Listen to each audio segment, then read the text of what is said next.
Morning बच्चों, आप सब कैसे हो। आज हम इतिहास के पाठ 1 का अध्ययन करेंगे। बच्चों, इतिहास मानव के संपूर्ण क्रियाकलाप और घटनाओं का एक निरंतर चलने वाला क्रम है। इतिहासकारों ने विश्व के इतिहास को 3 कालों में बांटा है। कितने कालों में बांटा है? 3 काल में। प्राचीन काल, मध्यकाल, आधुनिक काल। प्राचीन व मध्यकाल हम पिछली कक्षा में पढ़ चुके हैं और अब हम आधुनिक काल के बारे में पढ़ेंगे। कौन सा काल पढ़ेंगे? आधुनिक काल। आधुनिक काल का अर्थ है वे सभी नवीन विचारधाराएं, प्रवृत्तियां और क्रियाकलाप हैं जिन्होंने मानव जीवन को प्राचीन काल एवं मध्यकाल से भिन्न स्वरूप और सामाजिक मूल्य प्रदान किए हैं। अब हम देखेंगे आधुनिक काल की विशेषताएं। आधुनिक काल की कितनी विशेषताएं हैं? 3। पहला है तर्क एवं बुद्धिवाद, दूसरा है मानववाद, तीसरा है नवीन अन्वेषण। तो तर्क एवं बुद्धिवाद, इस युग में व्यक्ति किसी तथ्य को स्वीकार करता था जब वह उसे तर्क की कसौटी पर प्रमाणित पाता था। जैसे तुम लोग विज्ञान में देखते हो कि कोई भी बात कही जाती है तो उसका प्रयोग करके देखते हैं। जब वो सही है तब उसको माना जाता है। जैसे ऑक्सीजन गैस जलने में सहायक होती है, उसको हमने करके देखा तो सचमुच जब ऑक्सीजन मिलना बंद हुआ तब मोमबत्ती बुझ गया।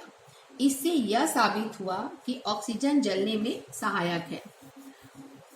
दूसरा उदाहरण है, जैसे गणित में 2 धन 2 4 होता है, वो प्रमाणित है। वो हर जगह 2 धन 2 4 ही होगा, चाहे वो भारत हो या अमेरिका।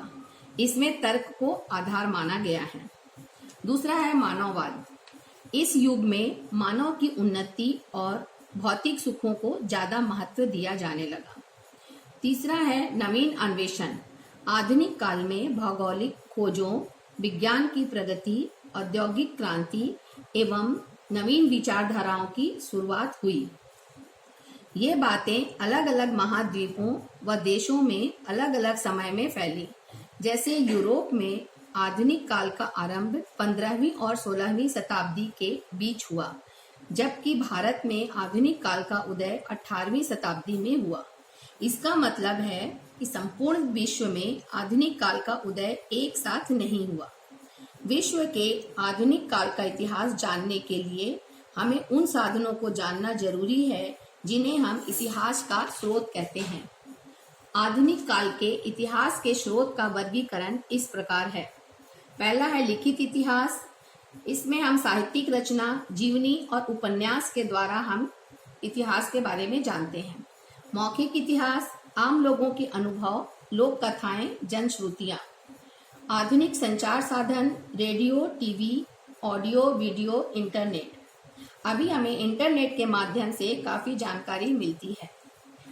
चौथा है आधुनिक स्थापत्य। इसमें है संसद भवन, राष्ट्रपति भवन, छत्तीसगढ़ में महंत घासीदास संग्रहालय जो कि रायपुर में है। अभी मैंने आपको आधुनिक काल की विशेषताएं व इतिहास के स्रोत के बारे में बताया। ऐसा मैं समझती हूँ कि ये सब आपको अच्छे से समझ में आया होगा। अब मैं आपको कुछ प्रश्न दे रही हूँ, इनका उत्तर लिखकर भेजना है। पहला प्रश्न है, विश्व के इतिहास को कितने भागों में बांटा गया है? दूसरा है, आधुनिक काल की कौन कौन सी विशेषता है? तीसरा है, इतिहास के स्रोत किसे कहते हैं?